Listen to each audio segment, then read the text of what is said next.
복된 주님의 날 우리에게 주시는 하나님의 말씀은 요한복음 20장 24절부터 29절까지 말씀입니다. 12제자 중에 하나로서 디두모라 불리는 도마는 예수께서 오셨을 때에 함께 있지 아니한지라. 다른 제자들이 그에게 이르되 우리가 주를 보았노라 하니 도마가 이르되 내가 그의 손에 못자국을 보며 내 손가락을 그 못자국에 넣으며 내 손을 그 옆구리에 넣어보지 않고는 믿지 아니하겠노라 하니라. 여드레를 지나서 제자들이 다시 집 안에 있을 때에 도마도 함께 있고 문들이 닫혔는데 예수께서 오사 가운데 서서 이르시되 너희에게 평강이 있을지어다 하시고 도마에게 이르시되 내 손가락을 이리 내밀어 내 손을 보고 내 손을 내밀어 내 옆구리에 넣어보라. 그리하여 믿음 없는 자가 되지 말고 믿는 자가 되라. 도마가 대답하여 이르되 나의 주님이시요 나의 하나님이시니이다. 예수께서 이르시되 너는 나를 본고로 믿느냐? 보지 못하고 믿는 자들은 복되도다 하시니라. 아멘.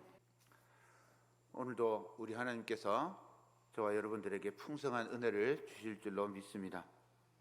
여러분들의 삶과 가정에 우리 하나님께서 복 주시기를 소망합니다.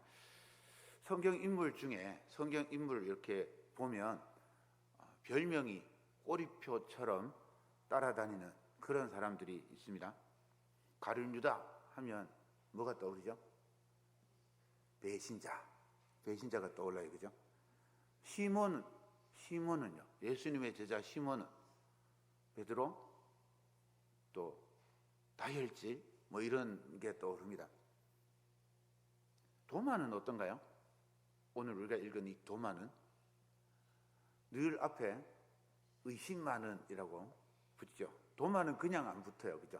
도마는 의심 많은 도마 이렇게 붙습니다. 오늘 본문의 주인공이 도마입니다. 디두모라는 도마 이렇게 나오는데 디두모는 헬라어고 도마는 히브리어 아람어입니다. 그래서 둘 다 똑같은 말이에요. 디두모가 도마고 도마가 디두모입니다. 무슨 뜻인가 하면 쌍둥이라는 그런 뜻입니다. 도마는 그냥 늘 의심 많은 제자. 그래서 뭔가 좀 삐딱하고 믿음이 부족해 보이고 그래서 매사에 부정적인 사람처럼 그렇게 여겨집니다. 그런데 요한복음을 가만히 읽어보면 도마를 그냥 단지 믿음 없는 사람이라고 그렇게 규정하기에는 좀 애매한 구석들이 많이 있습니다. 오히려 이 성경 전체에서 도마처럼 명확한 신앙 고백을 남긴 사람도 드물어요. 오늘 장로님 기도하실 때 말씀했지만 나의 주님, 나의 하나님 이 고백 이게 쉬운 고백이 아닙니다. 오늘은 요한복음에 기록되어 있는 이 도마의 발자취를 따라가면서 그가 진짜 어떤 제자인지 또 부활하신 주님께서 도마를 통해서 우리에게 주시는 메시지가 무엇인지 한번 만나보고자 합니다. 먼저 성경에 등장하는 이 도마는 결코 믿음이 없거나 예수님의 주변에 겉도는 그런 제자가 아니었습니다. 오히려 예수님을 진심으로 사랑했던 제자고 그래서 이런 한자로 표현하면 딱 좋을 것 같아요. 일사각오로 주님을 따랐던 제자라고 할 수 있습니다. 요한복음 11장에 보면 이 사실이 나옵니다. 요한복음 11장은 나사로를 살리는 그런 내용이 나오는데 그 10장에 예수님께서 예루살렘에 올라갔다가 아버지와 나는 하나다 이렇게 말씀하셨더니 막 유대인들이 돌로 치려고 그러고 예수님을 잡아 죽이려고 막 이럽니다. 그런데 예수님의 때가 아니어서 예수님이 어떻게 그 자리를 피했어요. 그리고 유대에 머물 수가 없어요. 그래서 이제 요단 건너가지고 저편에 머물러 있었단 말이에요. 그 머물러 있는 사이에 나사로가 이제 중병에 걸렸다는 소식을 들어요. 나사로가 예루살렘에서 그 하루에 오고 갈 수 있는 거리라고 그렇게 가까운 유대 땅입니다. 거기에서 이제 병들어 죽게 되었다라는 소식을 듣고 예수님께서 다시 유대 땅으로 들어가시려고 합니다. 제자들이 깜짝 놀랐어요. 방금 유대인들이 돌로 쳐 죽이려고 했는데 또 들어가시면 유대인들이 가만두겠습니까? 이번엔 진짜 돌에 맞아 죽을지도 모릅니다. 막 이렇게 두려움에 예수님을 말리는데 도마가 나섭니다. 11장 16절입니다. 디두모라고 하는 도마가 다른 제자들에게 말하되 우리도 주와 함께 죽으러 가자 하니라. 도마는 그냥 주님과 함께 죽을 각오로 올라가자 이렇게 이야기를 하는 거죠. 도마가 현실 감각이 없어가지고 그게 막 공상 속에 사는 사람이라서 이런 이야기를 하는 게 아닙니다. 이번에 유대 땅에 들어가면 예수님도 또 제자들도 무사하지 못할 거라는 사실을 잘 알았죠. 그럼에도 죽음의 위협 앞에서 주님이 가신다면 나도 당연히 따라가서 죽겠다라고 하는 그런 다짐으로 예수님을 따라갔던 충성스러운 제자입니다. 또 도마는요, 충성스럽기만 한 게 아니에요. 그렇다고 무식하고 무모한 그런 사람도 아닙니다. 솔직한 사람이라고 표현할 수 있습니다. 요한복음 14장에 보면 예수님이 제자들을 따로 모아서 가르칩니다. 예수님이 십자가 고난을 당하고 이제 제자들을 떠나갈 것을 말씀하시는데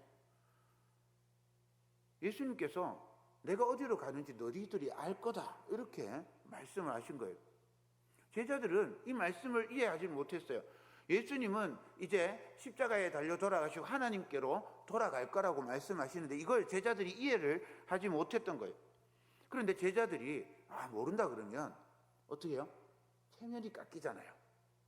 그죠? 모른다고 하면 체면이 깎여요. 그래서 우리나라 말에 그런 말 있죠. 그냥 가만히 있으면 중간이나 간다고. 괜히 나서서 손가락질 당하지 말고 그냥 가만히 묻어가라고. 군대에서 제일 많이 쓰는 말입니다. 그냥 조용히 묻어가라 이런 얘기 많이 합니다. 그 제자들이 다 그렇게 머뭇머뭇하고 묻지를 못하고 침묵하고 있는데 유일하게 도마만 당당하게 질문을 합니다. 14장 5절입니다. 도마가 이르되 주여 주께서 어디로 가시는지 우리가 알지 못하거늘 그 길을 어찌 알겠사옵나이까. 주님이 가는 목적지를 모르는데 우리가 그 길을 어떻게 알겠습니까? 우린 주님이 어디로 갈지 목적지 자체를 모릅니다. 우리는 하나님의 품에 간다는 사실 자체를 모른다 이 말이죠. 그러니 모르는 걸 모른다고 묻는 거예요. 이게 부끄러운 일도 아니고요. 이게 모자란 일도 아닙니다. 차라리 모르면서 알지도 못하면서 아는 척하는 거 그것이 영적으로 훨씬 더 위험한 거죠. 도마는 자기의 무지를 감추기보다는 진리를 제대로 알기 위해서 질문하는 걸 주저하지 않았던 사람입니다. 그래서 도마를 의심 많은 제자라고 부르기보다는 진리를 향한 갈망 때문에 물음이 많은 제자였다라고 그렇게 말할 수 있는 거죠. 학문이라고 하잖아요. 학문은 배우고 익히는 게 아니고 배우고 묻는 거예요. 그러니까 제대로 물으면 제대로 답이 나오는 거죠. 제대로 못 물으니까 답이 안 나오는 거예요. 공부할 때 제일 공부를 잘할 수 있는 사람이 잘 묻는 사람이에요. 저 빼고요. 저는 세상 만사가 다 궁금한데 공부는 안 되더라고요. 세상 만사가 다 궁금해도 공부는 못하는 수도 있습니다. 어쨌든 공부를 잘하는 사람은 질문을 잘하는 사람입니다. 도마는 그래서 질문을 잘하는 사람이다 이렇게 말할 수 있어요. 우린 신앙생활 하면서 이런 거 많이 배웠습니다. 믿음은 물음표가 있어서는 안 돼요. 믿음은 무조건 덮어놓고 믿어야 해요. 뭐 이렇게 이야기를 합니다. 그리고 마음에 의심이 생기면 믿음이 식은 거라고. 또 의심이 이렇게 생겨서 다른 사람한테 이렇게 얘기를 하면 넌 지금 믿음이 약해져서 그래. 이렇게 하다가 또 의심하고 또 막 질문하고 이러면 너 지금 마음에 사탄이 들어서 그래. 사탄이 지금 너를 유혹해서 넘어뜨리려고 그러고 있는 거야. 이런 얘기를 합니다. 무조건 덮어놓고 아멘 이렇게 한다고, 물론 무조건 덮어놓고 아멘 하시는 분들이 틀렸다는 얘기가 아닙니다. 무조건 덮어놓고 아멘 하는 것도 굉장히 믿음의 중요한 요인이죠. 또 한편으로 생각해 보면 궁금한 것에 대해서 질문할 수 있는 것도 생명력 있는 그런 믿음이 될 수 있는 겁니다. 성경을 살펴보면 이 물음, 의심에 관해서 두 가지 종류로 구분하고 있는 것을 발견할 수 있습니다. 첫 번째는 믿지 않으려고 의심하는 겁니다.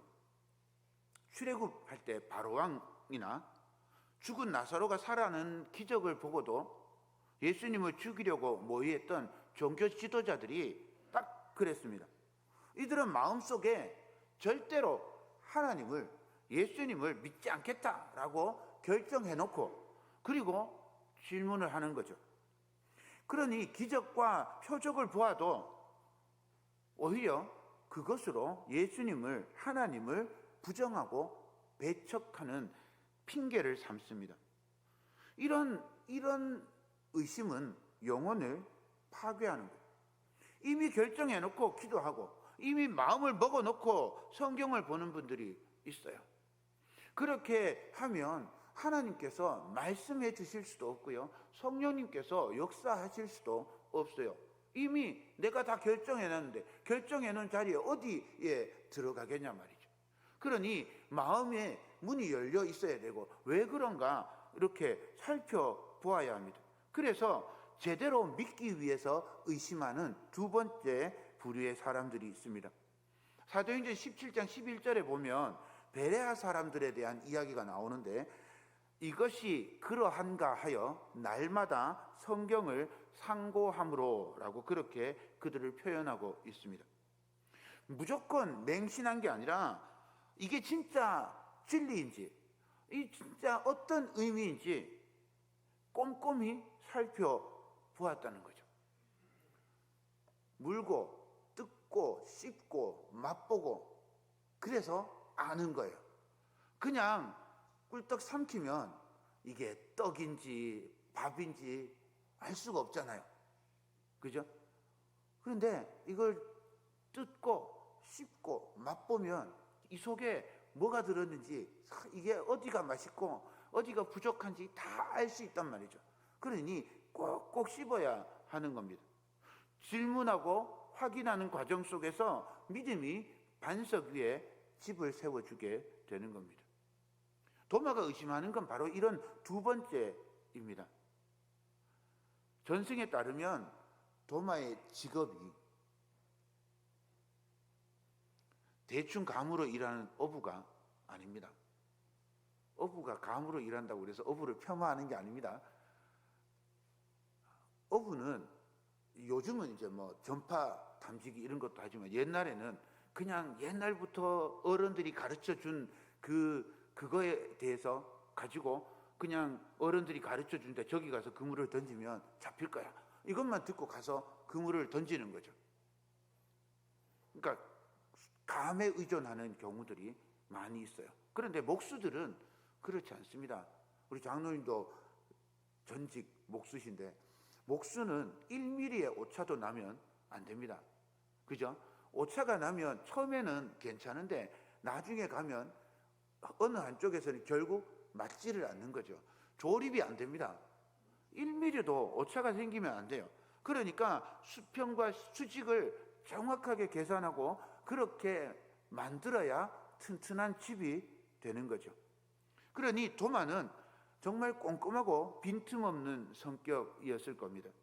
남들이 믿으니까 덩달아 어설프게 묻어가는 그런 믿음을 원하지 않았던 거죠. 흔들림 없는 참된 믿음을 찾기 위해서 끝까지 질문했던 정직한 구도자가 도마라고 할 수 있습니다. 이런 깐깐한 기질이 여실히 드러나는 사건이 오늘 본문의 상황입니다.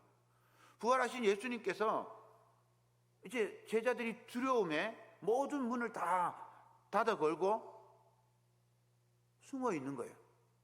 그런데 그때 예수님께서 나타나셨습니다. 안타깝게 그 자리에 도마가 없었어요. 나중에 돌아온 도마에게 제자들이 우리가 부활하신 주님을 만났어. 예수님께서 진짜 부활하셔서 우리에게 찾아오셨어. 막 이야기를 하는데 도마는 믿지를 않는 겁니다. 아니 십자가에 처참하게 돌아가신 분이 어떻게 살아나냐? 창에 찔리고 손에 못이 박히고 그렇게 살점이 뜯기는 채찍질을 맞고 많은 피를 흘리고 숨이 거두고 우리가 다 보았는데 어떻게 예수님이 살아나겠냐? 내가 내 눈으로 이 못자국을 보고 내 손으로 그 창 자국에 손가락을 찔러 넣어봐야 그래야 내가 알겠다. 난 절대로 확인하기 전에는 믿을 수 없다. 그렇게 말한 겁니다. 당시 초대교회 주변에는요, 예수님께서 육신이 아니라 영혼으로만 부활하셨다 혹은 나타나셨다라고, 그래서 예수님이 환상이다, 영어로 고스트다, 뭐 이렇게 이야기하는 그런 헛소문이 떠돌고 있었어요. 그래서 도마는 부활하셨다는 예수님이 십자가를 지셨던 바로 그 예수님이 맞는지 그 진실을 눈으로 손으로 직접 확인하고 싶었던 겁니다. 부활하신 주님은 도마가 이 까칠하게 반응하는 그 뒤에 숨겨져 있는 간절함, 목마름을 이미 알고 계셨습니다. 여드레가 지난 후에 다음 주일 부활하신 주님이 여전히 닫혀있는 그 문을 통과해서 제자들 가운데 다시 찾아오셨습니다. 번민과 의심의 늪에 빠져있던 그 한 사람, 도마의 믿음을 세워주기 위해서 찾아오셨습니다. 예수님은 도마를 꾸짖지도 않으시고 예수님의 그 거룩한 상처를 내어주시면서 다정하게 말씀하십니다. 20장 27절입니다. 도마에게 이르시되 내 손가락을 이리 내밀어 내 손을 보고 내 손을 내밀어 내 옆에 내 옆구리에 넣어보라. 그리하여 믿음 없는 자가 되지 말고 믿는 자가 되라. 주님을 향한 주님의 그 세심한 사랑 앞에 도마가 어떻게 반응했을까요? 자기 자신을 위해서, 도마를 위해서 찾아오신 예수님, 굳이 상처를 만져볼 필요도 없습니다. 자기의 의심과 자기의 연약함마저 품으시고 친히 찾아와 주신 그 주님의 사랑 앞에 도마의 마음은 완전히 녹아내렸습니다. 그리고 성경에서 가장 위대한 신앙 고백을 터뜨립니다. 28절입니다. 도마가 대답하여 이르되 나의 주님이시여 나의 하나님이시니이다. 이전까지 다른 제자들이요 신앙 고백할 때 뭐라고 고백하는가 하면요, 두 가지로 고백합니다. 주는 그리스도이십니다, 이렇게 고백하거나 아니면 하나님의 아들입니다, 이렇게 고백하죠.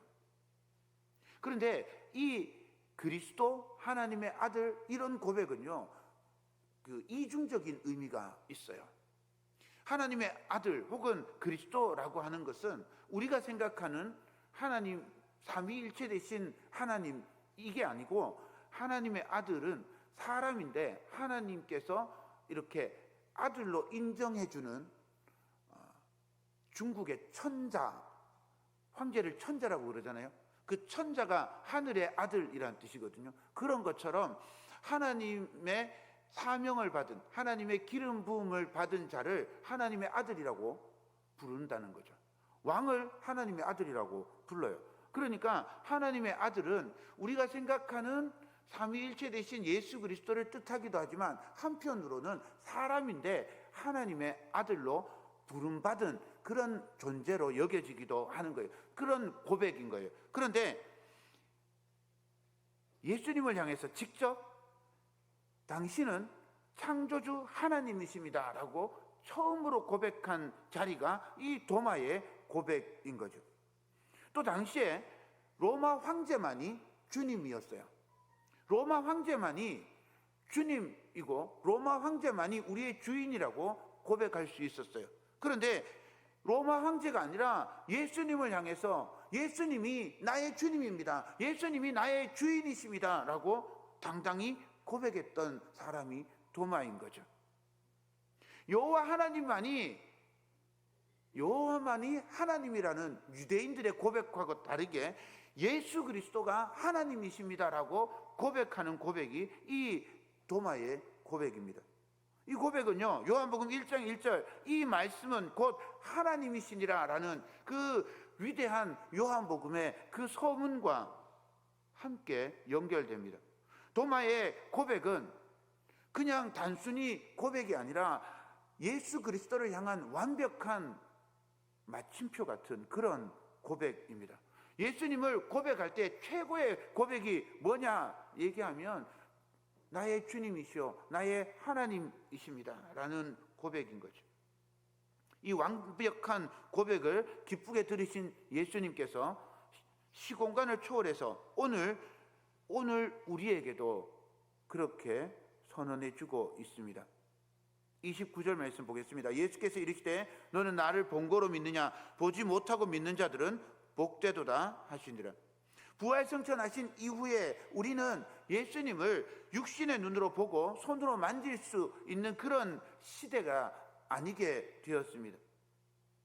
주님은 바로 그 시대를 살아가는 우리를 향해서 눈으로 보지 못해도 예수님을 향한 변함없는 신뢰를 가진 성도들을 향해서 복되다 말씀해 주고 계십니다.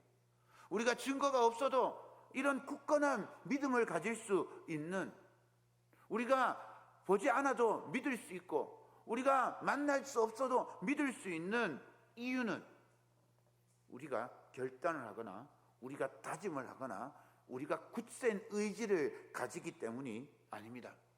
예수님께서 우리에게 보내주신 또 다른 보혜사 성령님 덕분입니다.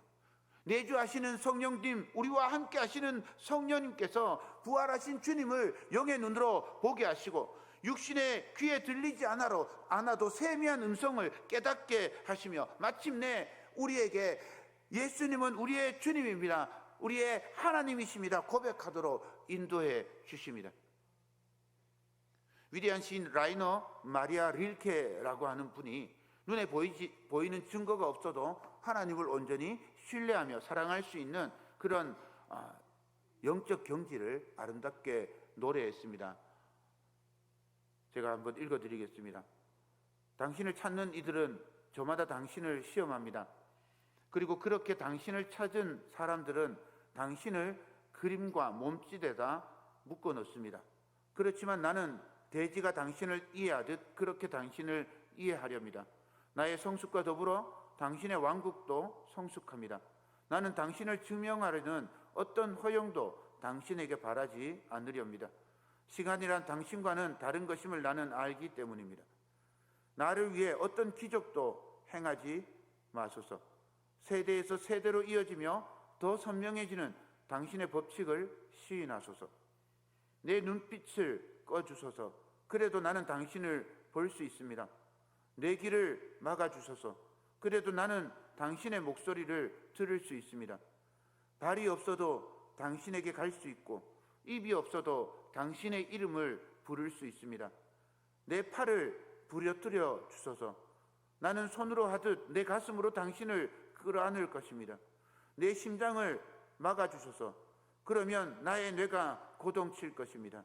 내 뇌에 불을 지르면 나는 당신을 피에 실어 나르겠습니다. 내게 이득이 되는 기적이 일어나야만 주님을 따르겠다는 얕은 신앙을 뛰어넘는 위대한 고백입니다. 내 눈빛이 꺼져도 심장이 멎는다 해도 내 온 존재와 피로 끝까지 사랑하겠다는 이 시인의 절절한 고백, 이것이 바로 보지 않고도 믿는 자가 부르는 사랑의 노래, 위대한 찬가입니다. 살아가는 여러분, 신앙생활 중에 하나님의 말씀이 이해되지 않아서 답답할 때가 있습니다. 기도의 응답이 보이지 않아서 의심이 생길 때도 있습니다. 괜찮습니다. 내 속이 타들어가는데 남들처럼 억지로 믿어주는 척 덮어두지 마십시오. 정직하게 주님 앞에 엎드려 물어보시기 바랍니다. 참된 진리를 갈망하는 구도자의 이 몸부림, 우리를 흔들지 않는 은혜의 바다로 안내해 줄 것을 믿습니다. 부활의 주님은 그런 연약함을 책망하지 않으시고 닫힌 문을 뚫고 우리 삶의 한가운데로 반드시 찾아와 주실 줄로 믿습니다. 그런데 진짜 중요한 것은요, 부활한 주님을 만난 그 이후의 삶입니다. 오늘 이 시간 상처 입은 나를 찾아오신 예수님을 향해서 도마처럼 당신이 바로 내 삶의 주인이십니다, 나의 창조주 하나님이십니다 라고 온 마음을 다해서 선언하시고 그 삶의 자리로 나아가는 결단이 있기를 바랍니다. 두려움에 잠가두었던 마음의 다락방 문을 활짝 열고 세상을 향해서 담대히 걸어나가는 저와 여러분이 되기를 소망합니다. 전설에 따르면요, 전설 두 가지가 나옵니다. 도마는 목수였고요, 목수 도마가 인도로 갔답니다. 처음 들어보시죠? 도마가 인도로 갔어요. 가서 인도 왕의 궁궐을 짓게 되었어요. 왕이 궁궐 건축 자금을 엄청나게 많이 줬습니다. 그런데 도마가 그 돈을 받아가지고 궁궐을 만드는 게 아니고 가다가 배고픈 사람이 있는 거예요. 그래서 돈을 떼줬어요. 아픈 사람이 있어요. 막 치료부절 대준 거예요. 가난한 사람들한테 돈을 주고 다 나누어 줬어요. 돈이 한 푼도 없는데 왕에게 그 소리가 들린 거예요. 도마가 궁궐을 지으려고 돈을 받아놓고 그 돈을 다 떼먹고 궁궐을 안 짓고 있더라. 그래서 도마를 불렀어요, 왕이. 이 무슨 일이냐? 도마가 말해요. 저는 이미 궁궐을 지었습니다. 그런데 왕이시여, 지금 당신이 볼 수 없습니다. 당신이 죽으면 그 궁궐에 갈 수 있습니다. 이게 무슨 헛소리야? 그러고는 도마를 감옥에 집어넣었어요. 이제 내일 죽일 거야. 이러고 있는데 왕의 동생이 갑자기 급사를 했어요. 심장마비가 왔는지 죽었어요. 죽어서 이 왕의 동생이 하늘나라에 간 거예요. 갔더니 뭐 집이 이렇게 있는데 세상에 거기서 제일 큰 집이 있어요. 그래서 궁금해가지고 천사한테 저 집은 누구네 집입니까? 물었더니 왕의 집인데 성도들이 모아서 이 왕의 집을 만들어 주었다. 이 소리를 듣고 얼마나 놀랐는지 죽었다 깨버린 거예요. 깨가지고 깜짝 놀라서 형한테 막 찾아와서 형님 세상에 제가 죽었다가 하늘나라 갔더니 형님의 궁궐이 엄청 큰 게 있는 거예요. 그래서 저한테 달라 그랬더니 왕의 궁궐이라서 니한테 못 준다 이런 거예요. 그래서 왜 언제 이렇게 지었냐 그랬더니 도마하고 성도들이 지었다는 거예요. 이 소리를 듣고 왕이 깜짝 놀래가지고 도마를 풀어주면서 인도에 복음을 전하라고 그렇게 허락해 주었답니다. 지금도 인도에 도마 교회가 있습니다. 교단이 하나 있어요. 도마 교회가 존재하고요. 도마는 인도에서 복음을 전하다가 불암한 교도들한테 창에 찔려서 예수님이 창에 찔린 것처럼 그렇게 창에 찔려서 죽었다고 합니다.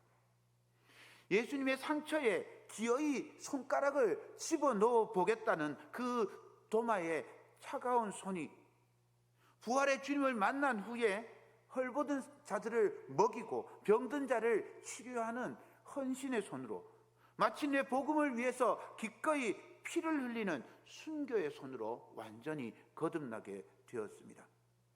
보지 않고도 믿는 이 복된 신앙을 품고 살아가는 저와 여러분이 되기를 소망합니다. 당장 기적이 보이지 않아도 내 삶의 자리에서 예수 그리스도를 주님으로 모시며 이웃의 눈물을 닦아주는 가슴 뛰는 믿음의 여정을 살아갈 수 있기를 소망합니다. 정직한 의심을 딛고 위대한 헌신의 삶을 살아가는 도마의 찬란한 믿음의 역사가 저와 여러분들의 삶 속에 눈부시게 재현되기를 소망합니다.